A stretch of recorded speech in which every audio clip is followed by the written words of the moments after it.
The reported special ops ground raids don't stop at Karg Island. What the US and Israel have been discussing behind the scenes, according to Axios, is the possibility of sending special operators onto Iranian soil deep into their country to secure the Islamic Republic's stockpile of highly enriched uranium. Iran claims to have 450 kilograms, about 60% enriched, just a short technical step away from weapons grade.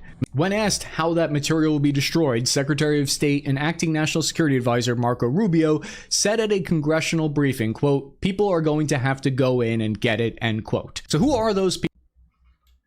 Of this nuclear material would be at the Isfahan site. Seen here, Iran used heavy equipment to cover the tunnel entrances here in preparation of a ground assault. 4 sources inside the White House with knowledge of the mission that spoke to Axios said the administration is discussing 2 options. One would be to remove the nuclear material from Iran, but it weighs like 1,000 pounds, so that seems difficult. The other option is bringing a brave nuclear scientist on the mission to dilute the nuclear material on site without contaminating everybody and blowing up the world, be like some kind of Mission Impossible mission. But there is a major problem here. Strikes last June buried the Iranian uranium stockpiles under concrete and rubble and debris. Reportedly, Iran can't even reach it since then. To make the mission even more complicated, US intelligence believes Iran might have moved some of the remaining enriched uranium to another site at Pickaxe Mountain. This is not out of the realm of possibility, though. This kind of mission has happened. Israeli special forces conducted a similar mission flying deep behind enemy lines into Syria in a helicopter air assault, blowing open the doors of the missile base and blowing the base apart before sending down airstrikes to cut off any of the routes that were leading to the base so reinforcements couldn't arrive,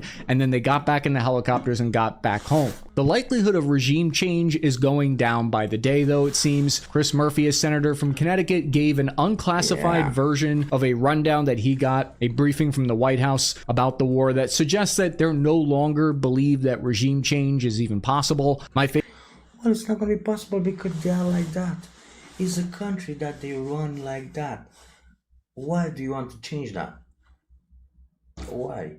If they are a country run by that, they are like that.